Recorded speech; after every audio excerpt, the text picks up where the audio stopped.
Gautam neuro care brain stroke migraine fits brain and spine surgeries కి best neurosurgeon. Welcome to our channel. ఈరోజు మనతో పాటు ఉన్నారు వెలంకి జానకి గారు, సీనియర్ గైనకాలజిస్ట్ అండి. మనం ఈరోజు ఎందుకున్నామంటే మేడంతో అవినాష్ గారి కూతురు అంటే 7 months చనిపోయింది కదా తను డెలివరీ అయ్యి. సో అసలు ఎందుకు ఇలా జరిగింది, అసలు తనకు ఉన్న ప్రాబ్లం ఏంటి, ఈ విషయాలన్నీ మేడం ద్వారా తెలుసుకుందాం. నమస్తే మేడం. నమస్తే అండి. మేడం, మనందరికీ తెలుసు అవినాష్ అంటే ఎవరికి తెలియకపోవచ్చు కానీ ముక్కు అవినాష్, జబర్దస్త్ ముక్కు అవినాష్ అంటే అందరికీ తెలుసు. అవునండి. సో వాళ్ళ కూతురు 7 months నిన్ననే ఎక్స్పైర్డ్. 7 months ఇలా జరిగింది. సో ఇలా జరగడానికి గల కారణాలు ఏమంటారు మేడం? అంటే ఎగ్జాక్ట్గా మనకి ఏమేమి ఎనామలీస్ ఉన్నాయి అనేది తెలియదు. కాకపోతే నేను విన్నదాని ప్రకారం హార్ట్లో హోల్స్ ఉన్నాయని తెలిసిందనమాట. సాధారణంగా గర్భిణీ వచ్చినప్పుడు ఏం జరుగుతుందంటే మనము ఫస్ట్ ధృవీకరణకు ఒక స్కాన్ చేస్తాం. అసలు గర్భసంచిలో ఉందా లేదా పక్కన ఉందా ఇవన్నీ తెలుసుకుంటాం. అయిన తర్వాత 11 నుంచి 14 వారాలప్పుడు డబుల్ మార్కర్ టెస్ట్ అని ఒక బ్లడ్ టెస్ట్ ఉంటుంది. ఆ టెస్ట్ చేస్తాం అనమాట. దానిలో ఏమవుతుందంటే బీటా హెచ్సిజీ, పిఏపిపిఏ అని ఈ 2 టెస్టుల వల్ల మనకు చాలా వరకు క్రోమోజోమల్ అనామలీస్ ఏమైనా ఉన్నాయేమో తెలుస్తుంది అనమాట. దాని తర్వాత ఒక ఎన్టీ స్కాన్ అని చేస్తాం. అంటే ప్రతి మనిషిలో ఒక భార్య కానీ భర్త కానీ కలయికలో అనామలీస్ వచ్చే అవకాశం ఉన్నప్పుడు అవన్నీ కూడా మొదటి ట్రైమిస్టర్ అంటే మీకు తెలుసు కదా, త్రైమాసికాలు అంటే 3 త్రైమాసికాలు ఉంటాయి, అందరికీ తెలిసిన విషయమే. మొదటి 3 నెలల్లోనే గుర్తించేయచ్చు. సో అది తెలిసిపోయింది అనుకోండి, అది తెలిసినప్పుడు ఈ రోజున ఇంకా అసలు ఏ రకమైన ఇన్వేషన్ లేకుండా NIPS, NIPT అని ఈ టెస్ట్లు వచ్చినాయి. కేవలం అంటే సెల్ ఫ్రీ DNA తల్లిలో తీసి మనం చెప్పగలుగుతున్నాం ఎనామలీస్ ఉన్నాయని అదని. ఆ తర్వాత 11 to 14 weeks తర్వాత నెక్స్ట్ స్టెప్ 20 వారాలకు మళ్ళీ చేస్తాం అనమాట. దానిలో కూడా మళ్ళీ ఇట్లా క్వాడ్రుపుల్ టెస్ట్ అని ఉంటాయి అనమాట, బ్లడ్ టెస్ట్. దాంతోపాటు స్కానింగ్ జరుగుతుంది. దాన్ని ఎర్లీ టీఫా స్కాన్. అనుమానం వచ్చినప్పుడు కొంచెం 18 వారాలకు చేయొచ్చు, లేదా 16 వారాల నుంచి స్కాన్స్ ట్రాక్ చేస్తూ చేయొచ్చు. అప్పుడు కూడా NIPT అని నాన్ ఇన్వేజివ్ కేవలం బ్లడ్ టెస్ట్ చేయొచ్చు. తర్వాత యామ్నియోసెంటిసిస్ అని ఒకటి చేస్తాం, అది ఇన్వేజివ్. కొంత లిక్విడ్ యామ్నియోటిక్ ఫ్లూయిడ్ తల్లిలో నుంచి తీసి ధృవీకరణ చేస్తాం. అవన్నీ కూడా క్రోమోజోమల్ ఎనామలీస్ పసిగడతాయి. అప్పుడు మనకు డౌట్ వచ్చినప్పుడు ఫీటల్ ఎకోకార్డియోగ్రఫీ చేస్తాం. అంటే ఫీటల్ ఎకో అంటే మీకు అర్థమవుతుంది కదా, హార్ట్ బేబీలో అన్ని వాల్వ్స్ బాగున్నాయా లేవా, రంధ్రాలు ఏమన్నా ఉన్నాయా ఆ టైంలోనే తెలుసుకోవచ్చు. అంటే 20 వారాల్లో తెలుసుకున్నప్పుడు అబార్షన్ అనేది అడ్వైజ్ అవసరమైతే పిడియాట్రిక్ సర్జరీ ఒపీనియన్ తీసుకుని అబార్షన్ అనే ఆప్షన్ పేషెంట్స్కి ఇస్తాం అనమాట.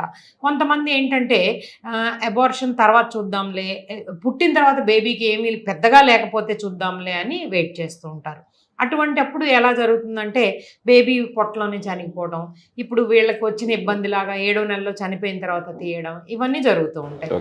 అదే మనకి 11 వారాలప్పుడే తెలిసినప్పుడే మనం కనుక ముందే చర్యలు చేపట్టి ఉంటే కనుక ఆర్ ఆప్షన్ ఇచ్చినప్పుడు మనం ఒకసారి ఆలోచించుకుని ఎందుకు జరిగింది అని కూడా చూసుకోవచ్చు.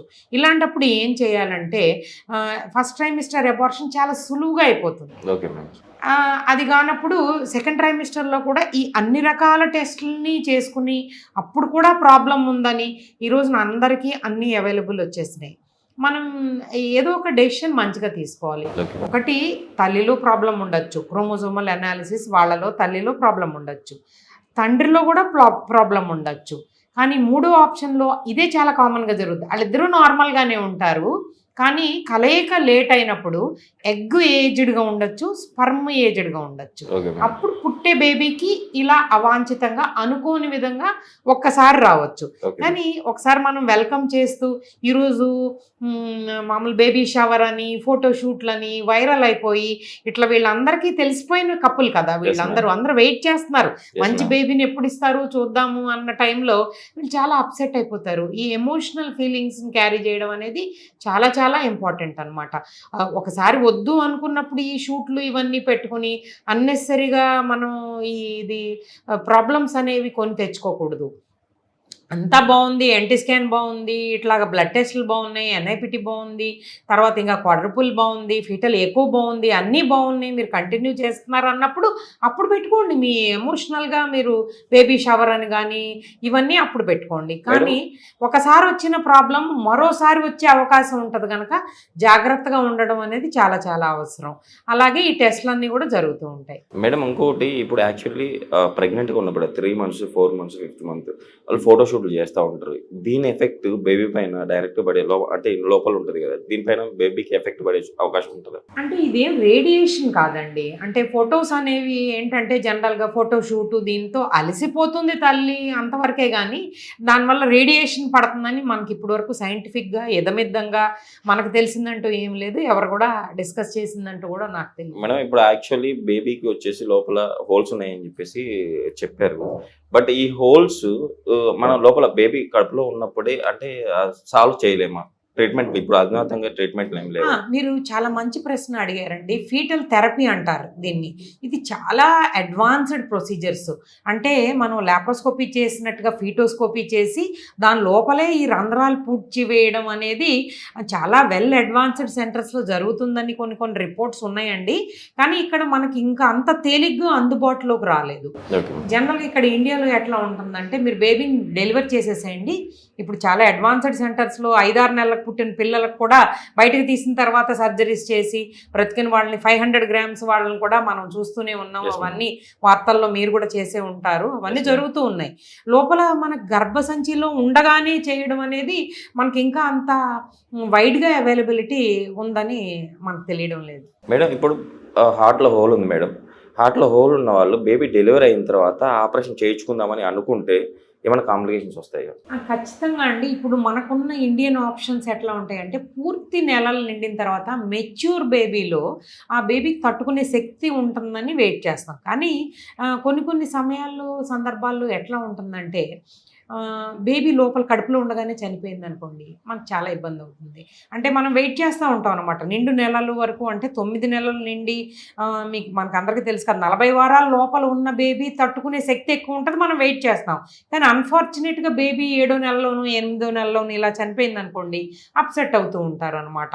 అందుకని ప్రీమెచ్యూర్గా బేబీని ఎవరు కూడా ముందే తీసేసి ఆపరేషన్ చేయడం అనేది జరగదు. అందువల్ల మనకి తెలుసుకోలేకపోయాం. బేబీ చనిపోవడం వల్ల ఇది ఇబ్బంది అయింది. ఒకటండి, ఇది టోటల్గా హార్ట్ మీరు వినే ఉంటారు కదా, ఎడం వైపు అందరికీ ఉండేది, కుడివైపు ఉండడం, ఒక వెజల్ ఇంకోటి transfer position of great vessels అంటారు. ఇట్లా మేజర్ మాల్ ఫార్మేషన్స్ అనేవి బ్రతకడానికి చాలా తక్కువ ఛాన్సెస్ ఉంటాయండి. అందుకని 11 వారాల్లోనే ఆప్షన్ ఇస్తాం. ఒక 2 వాల్వ్స్ లేకపోవడమే కాదు, వెజల్స్ కూడా అటు ఇటుగా చాలా మార్పులు చేర్పులు ఉండి బ్రతకడానికి అవకాశం లేని బేబీ అయినప్పుడు మేజర్ మాల్ ఫార్మేషన్ అని చెప్తాం. అదిగాక చిన్న హోల్ అయితే చాలామందిని చూస్తూనే ఉంటారు. మా దగ్గర కూడా తల్లికి హోల్ ఉన్న వాళ్ళు కూడా వచ్చి డెలివరీ అవుతుంటారు కదా, అంటే ఆమె ఇంకొకరికి కూడా బర్త్ ఇవ్వగలుగుతుంది. సో వాళ్ళు తీసుకున్నప్పుడు మేజరా మైనరా అనేది తెలుసుకుని ఉండవలసింది. దాని ప్రకారంగా మనం ప్రొసీడ్ అవ్వాలి. మేడం ఇప్పుడు ఆల్రెడీ ముక్కా అవినాష్ గారు తను కూడా ఒప్పుకున్నాడు ఏంటంటే, నేను నిజంగా ఇది ముందరనే నేను గమనించాల్సింది తప్పు నేను చేశాను అని చెప్పేసి. ఇలాంటి వారికి మీరు ఎలాంటి సలహాలు ఇస్తారు? అంటే ఇప్పుడు మనము ఏదైనా కానీ అండి, ప్రివెన్షన్ ఈజ్ బెటర్ అండి. మనకు ముందే తెలిసినప్పుడు ఆప్షన్స్ అనేవి డాక్టర్ తప్పకుండా ఈరోజు కౌన్సిల్ చేస్తారు. ఆప్షన్స్ అనేవి మనం అవసరమైతే సెకండ్ ఒపీనియన్కి వెళ్ళాలి, తీసుకోవాలి. ఆ డాక్టర్లు వాళ్ళ మంచి కోసమే కదా చెప్తారు. అలా చెప్పినప్పుడు కన్సిడర్ చేసి ఒకవేళ అబార్ట్ చేసేయవలసి వస్తే చేసేయాలి. ఎందుకంటే నెక్స్ట్ బిడ్డ గ్యారంటీగా అలా ఉండాలని ఏం రూల్ లేదు కదా. వీళ్ళిద్దరు క్రోమోజోమల్ మేకప్ బాగానే ఉన్నప్పుడు ఇంకొక బేబీకి ఒక ఛాన్స్ ఉండేది, చాలా మంచిగా ఉండేది. అలా కాకుండా మనం బేబీ కడుపులోనే పోయినప్పుడు ఒక ఎమోషనల్గా మనం అప్సెట్ అయ్యే అవకాశాలు ఉంటాయి కనుక అదంతా మనం భరించవలసి వచ్చింది. ఓకే మ్యామ్, ఇంత అంటే యాక్చువల్లీ హార్ట్ పాపకి బేబీ లోపల హార్ట్ హోల్ ఉంది, ఎలాంటి ట్రీట్మెంట్లు అందుబాటులో ఉన్నాయి, అండ్ బేబీ వద్దు మనం కనుక్కుంటే ఏ టైంలో మనం అబార్షన్కి వెళ్ళాలి అని చెప్పి చాలా చక్కగా వివరించారు. Thank you ma'am. Thank you.